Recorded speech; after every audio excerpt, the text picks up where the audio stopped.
My friends, welcome to Leadership Synergized, a space where we share stories of purpose, perseverance, and the power of faith at work in the lives of everyday leaders.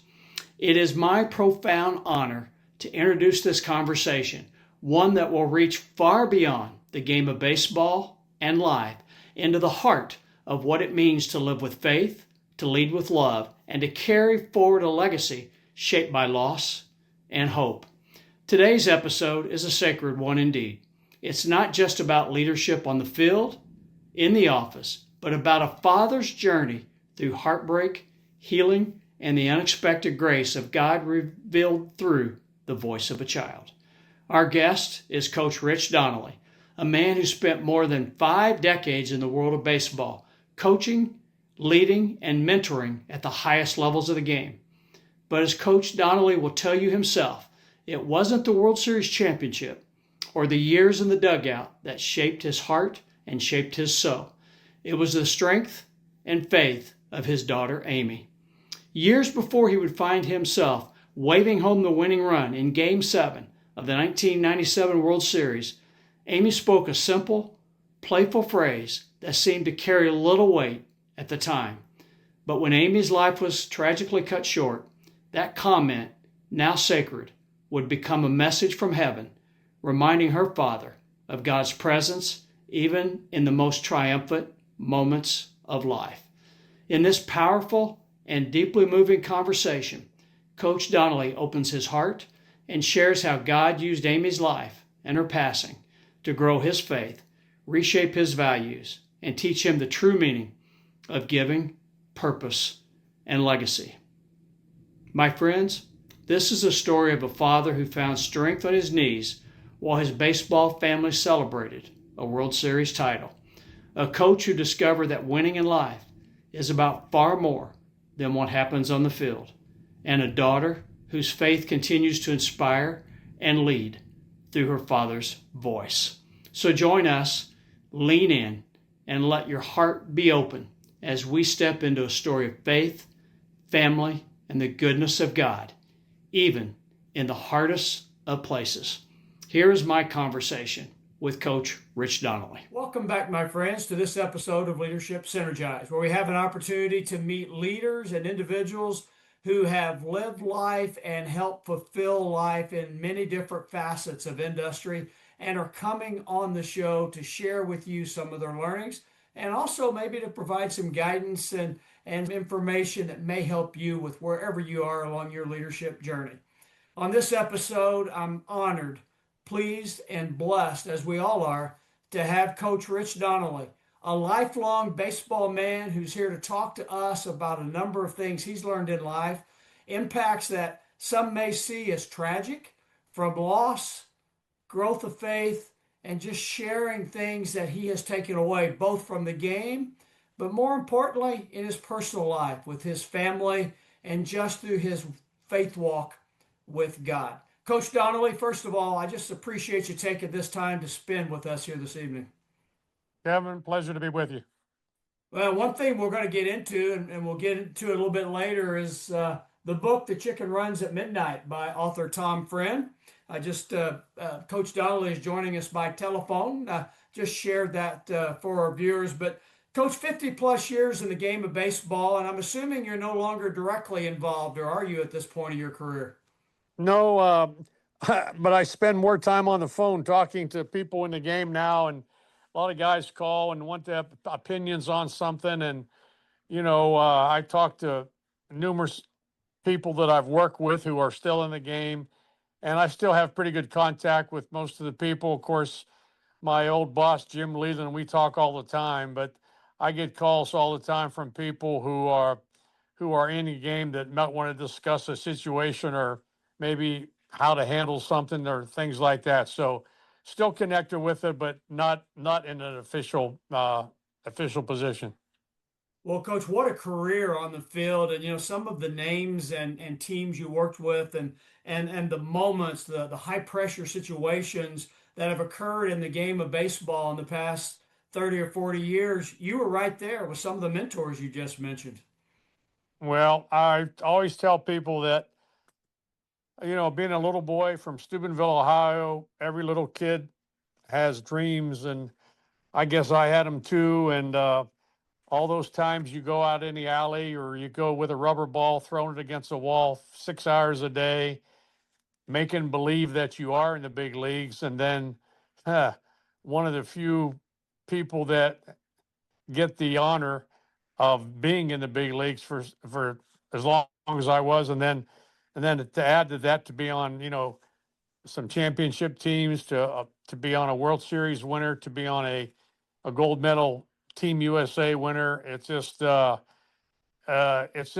I don't know. It was like I was always out in the yard playing, and then all of a sudden there were 50,000 people, 50,000 people watching me play or coach. So had a blessed career, and I tell people this all the time. When I was little, of course, everybody collected baseball cards, and in my life, all the baseball cards they came to life. All the guys who I admired, and I used to trade cards all the time, and all of a sudden, I'm either coaching them or side by side, or coaching against them, and all the players on those baseball cards that I thought they were my heroes, I got to know them real well, and I still can't believe that happened.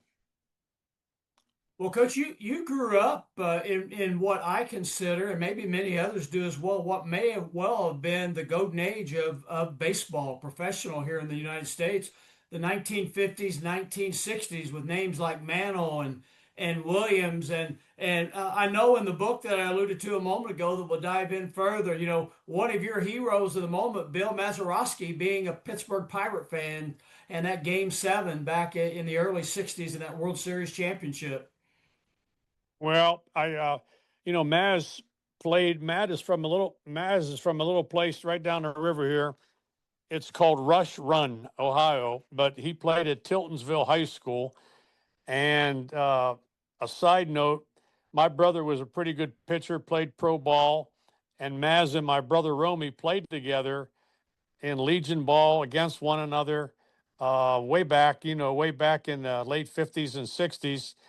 And then later, I mean, of course, I followed Maz all the way through his Pirate days, and then the home run. I tell the story. I was home. I was the biggest Pirate fan in the world, and we got off school that day early, and it was 3:37 in the afternoon. I'll never forget the time as long as I live. And my mom was in the kitchen. She's nervous as heck. She's a big Pirate fan, and she's cooking a big pot of spaghetti. Um, and I'm watching the game, and where she's watching it, cooking it, and all of a sudden, the game's tied. We go, and then all of a sudden, here comes Mazzy, hits the home run. I jumped up. My mom had a pot of spaghetti. She threw it up in the air. It was splattered all over the kitchen, and we were just dancing around like two little kids.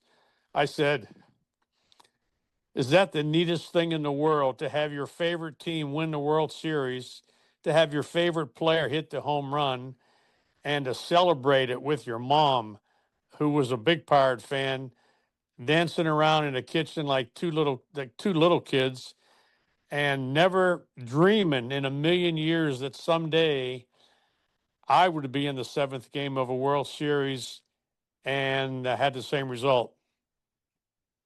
And to do it by beating probably the team of those ages, the New York Yankees. Yeah, they were, if you look at that series, the Yankees outscored the Pirates, I don't know, like, 45-10 or something. But the Pirates figured out how to win four of those games, 4 out of 7. And following the Pirates all year, Kevin, what I used to do, and I wish my mom was around to tell the story about me, because I was kind of a different kid growing up. Most of the kids, yeah, they played Little League and they had dreams of playing ball, but I really had dreams. I was I was a student in Pittsburgh Pirate history.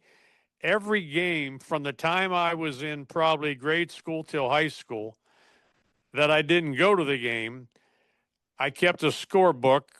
I locked my door on my room, and nobody was allowed in till the game was over.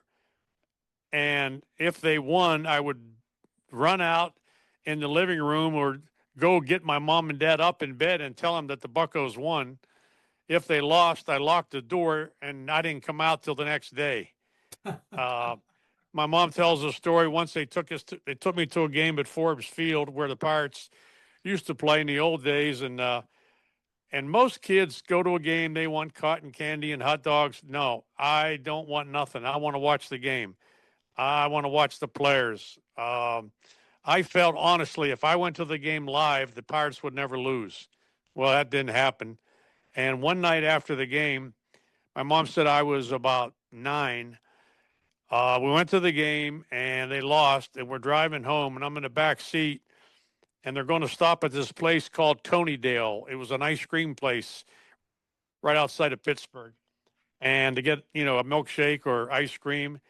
And you got to picture this. I'm 9 years old. I'm sitting in the back seat with my arms crossed, and my mom goes, "You want a milkshake or something?" And I went, "No, I don't want nothing." And she says, "How about a root beer float?" I don't want nothing. "How about a chocolate sundae?" I don't want nothing. The Pirates lost. I don't want nothing. I don't care. And that's the way that's the way I was. I did it to myself, but that's the way I grew up. Uh, the Pirates were it meant the world to me. That their wins, their losses, it was like my whole life. Like I say, I kept score of every game. I had my little portable radio that I take. When I got a little older, uh, I would take my little portable radio and I'd turn on KDKA Pittsburgh, and I'd go up to a gas station and sit on a pop case, and I listened to the whole game if it wasn't on radio or TV. And everybody would look at me like, "What the heck is wrong with you? Don't you want to, have fun?" No, I want to listen to the Bucks. I want to listen to the Pirates. And I remember a girl once in high school, she asked another girl, she said, "What's the chances of getting Rich Donnelly on a date?" And the girl says, "Well, unless you have seams on you, you got no chance." Hey, and Coach, and they were about right. and Coach, you referenced KDKA. You're talking about an era that I grew up in. It was very rare to have a game on TV that would be available, except maybe the Saturday weekend games NBC or other networks may carry. Right. That's why I became the radio was my best friend. They asked me who's my best friend growing up. I said the radio. Uh, at night, I listened to the Buccos, like I said, or when I got in high school, I would go sit. I just go sit under a tree and turn my transistor on and listen to the game. And there were no dates with girls, was nothing. And I remember one time a girl asked me to go to prom, and I says, "Are you out of your mind?" I said, "The Pirates are playing at 7:30. You think I'm going to the prom and miss a Pirate game?" I was into it like you can't believe. And I guess later when I got into pro ball, that's the way I attacked pro ball. I was in it 52 years. I tell people that when you get into pro ball, you get very narrow minded. All you know is who you're playing next, what town you're going to next. Heck, I didn't even know half the time who the president was, what was going on in the world. I was just, hey, I'm going with that, with who we play next. When the game was over, celebrate or get mad for an hour, and then boom, look forward, and that's what I did for 52 years. Coach, you talked a bit about having that dream of being a professional baseball player. Certainly a different era than today. With your 52 years in baseball, do you have a sense, or with your experience being around, because we're going to talk, you spent a number of years in the minor leagues managing, coaching, and then coaching in the major leagues as well with some real Hall of Fame, Mount Rushmore type baseball men in that regard. But do you sense, do kids still dream about playing baseball? The picture that I sometimes get is they're not out in the yard enough playing the game as they once were. Well, I think they all dream it, um, and most kids now do it, but they don't. I don't think they have any idea of how hard it is to get to that dream. Mm. I was a freak of everybody who knows me. My mom used to be real nice to people, she'd say, Rich is very active. He wasn't bad. He was active. Active meant up in the morning, got that rubber ball, threw it off the wall, played ball all day, all night, little league. But I wanted to get to pro ball. When I was, I'll say, seventh, eighth grade to high school, most of the families went on vacation like this time of year. Most families would go to Wildwood. They'd go to Atlantic City, maybe Myrtle Beach later. My dad took me to Jamestown, New York, Palatka, Florida, Lancaster, PA, Buffalo, New York. Why? They had minor league teams, and he wanted me to see what the minor leagues look like. So I bet you before I left high school, I'd been to about 50 minor league games. I don't think a lot of kids do that now. I was scared. I remember I went to Buffalo. That was the Pirates, or the Pirates were in Columbus. They were playing in Buffalo, and I just remember I was probably freshman in high school, and I just went, man, oh man, is it? These guys are good. These guys are men in AAA. They're not. They're not. They're not high school kids. They are men, and man, you got to be really, really, really good to get there. And then after I signed and played a couple years, I found out what you had to do to get to the next level. And like you said, I don't know if the kids, I think they dream it.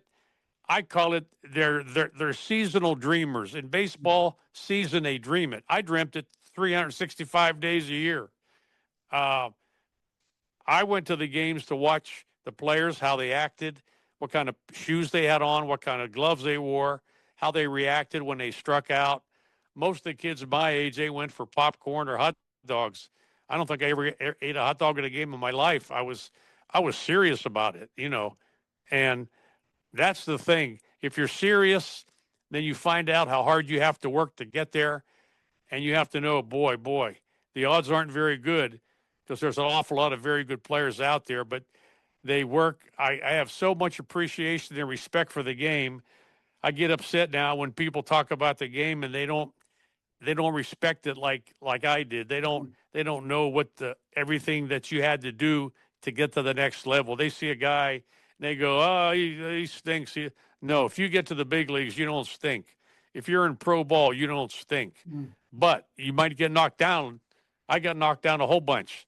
And through my faith, growing up, I was born and raised a strict Catholic. I was probably a better Catholic than I was a baseball player, and but that helped me later on. Hey, Coach, in the book, The Chicken Runs at Midnight, you talk about two things early on, or the author Tom Friend does. You were devout at a young age and would show up offering to participate in things with the priest and the church. And then secondly, one of your first influences, if not the influence, was your brother Romy, who played pro baseball as a pitcher, and unfortunately God called him home at an early age, which I sensed had a tremendous impact on you. Yeah, Romy was my hero. He's 14 years my elder. He's the one that made me a catcher. He came home from he was in a minor league. He was a great pitcher around here. He was like, he looked like a blonde Elvis. He was about 6'2", 200, real good looking. Everybody liked him. Great pitcher. Got a scholarship to Notre Dame. Then he signed with the Athletics. Then he got traded to the Reds. But he went to spring trainings, and then he'd come home. He told my dad, make me a catcher. He says, that's the quickest way to go. And he was my idol. Like you had said, he died of Hodgkin's disease at 28 years old. I was 14. But he taught me that you have to be tough. He's taught me that you have to be humble. I always say there's two kind of players in this world. Those that are humble, those are about to be. And when I was little, I wasn't humble. And he taught me how to be humble. Then in life, I didn't get humbled until later on, same way. But he was my idol. I always look back and I say, man, he would have loved it that I got to coach it. He would have kept shaking his head like, wait a minute, you coached 30 years in the big leagues? Holy mackerel. Because that was his dream to make it. And then when later on he wanted me to get there, and of course by the time I got to the big leagues, he was gone. Coach, we're gonna dive in further because one thing I'm just so honored to have you is how you've taken the experiences of life, and you use the word humbled, humility in that piece, and you certainly have shared that with the world. And when I read the book, my brother-in-law serendipitously, I think, met one of your sons and put us in contact together and brought the book to me, and it took me all of 60 hours to read the book. And I could just sense in the heart and sense a part of my life as well. And I commend you for what you've done and brought that faith, but that life, that development of humility, taking loss and faith and building it into something that, quite frankly, impacts people that you may never meet in that regard. And we're going to dive further in coming episodes there. But before we move to the next episode of our discussion and conversation, let's talk a bit about Rich Donnelly and his career.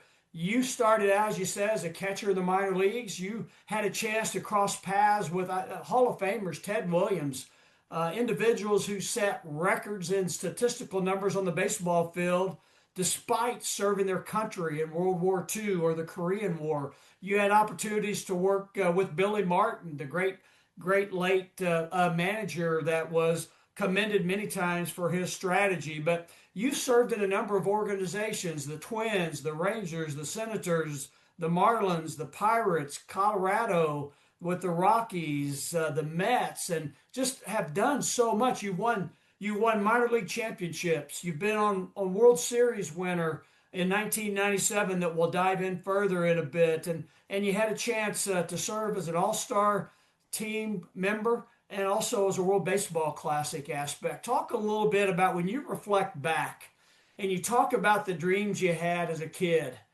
Did you have this complete picture of all of this? I don't think so.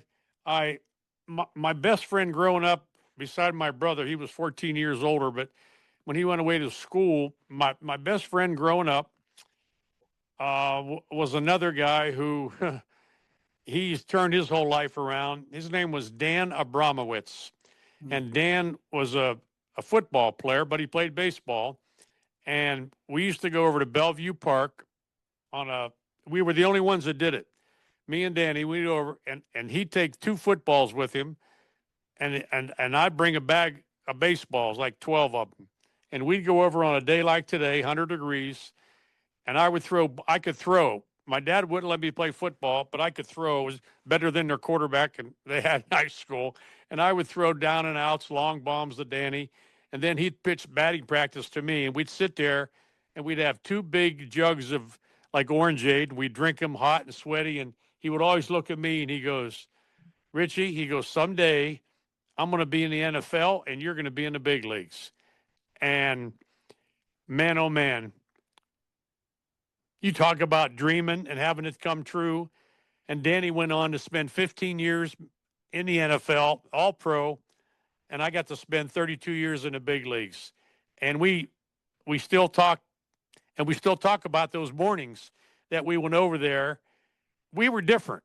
We were we were different. Like you said before, some kids have dreams or they have seasonal dreams. Danny and I were different. We wanted to get, no matter how hard it was, we were going to do everything we can to get to our goal. And the goal, boy, there was a lot of knockdowns on the way. And everybody should be lucky to have a guy like him as your best friend. He was my hero. Him and my brother, to have your heroes be your friends, your best friend and your brother. And then Danny playing in the NFL for the Saints. I mean, just to know a guy, how many kids play with and then know an NFL player? Not too many. I did. I was so fortunate. I played with another kid named Harry Wilson. Harry went to Nebraska, football player, 3-time All-American.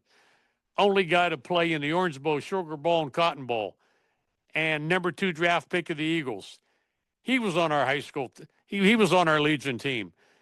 That's magic. that's magic. I got to play against a basketball player named Fritz Williams. He was one of my best friends from Weirton, right across the river. Fritz played 11 years in the NBA. How many kids get to play with guys who are playing in the big leagues in the NFL? Are you kidding me? I mean, I look back and go, oh, my Lord. Like when they tell me a guy is good, I said, good. I said, the guys I played with, they played in the big time. And Danny was always helping me. I tried to quit baseball once. He wouldn't let me. He called me, told me he's going to come down. I was in Orlando, Florida. He said, I'll come down there and kick your butt. You're staying. You belong. He said, you stay. And I did. And spent 14 years in the minor leagues. As a manager, my first year at Greenville, Ted Williams thought I'd be a good manager, so he recommended I be a manager. I was 25 years old. Shoot, I cleaned the toilets. I was the groundskeeper. I did everything, hoping someday that would pay off. And when I was 37, I got my first job. A guy named Pat Corrales was the manager of the Rangers, and he hired me. And he hired me as a bullpen coach. That was my first job. But you just don't go from college to the big leagues. I spent 14 years there. And as we say, I did my time. You most certainly did. And Coach, we're going to dive further coming up in the next episode. But thank you so much for being with us here on Leadership Synergized. Just love the opportunity to get to know you. And we're going to dive further into how your life moved forward from the point of that minor league experience coming up in the next episode. So thank you, my friend. No problem. Thank you so very much for joining us on this unforgettable journey with Coach Rich Donnelly. If his story moved you, inspired you, or reminded you of the quiet ways God shows up in our lives, please share this episode, subscribe to Leadership Synergized, and leave us a review. Until next time, keep leading with purpose, walking in faith, and listening for the sacred whispers along the way. May God bless you, and may the chicken always run at midnight.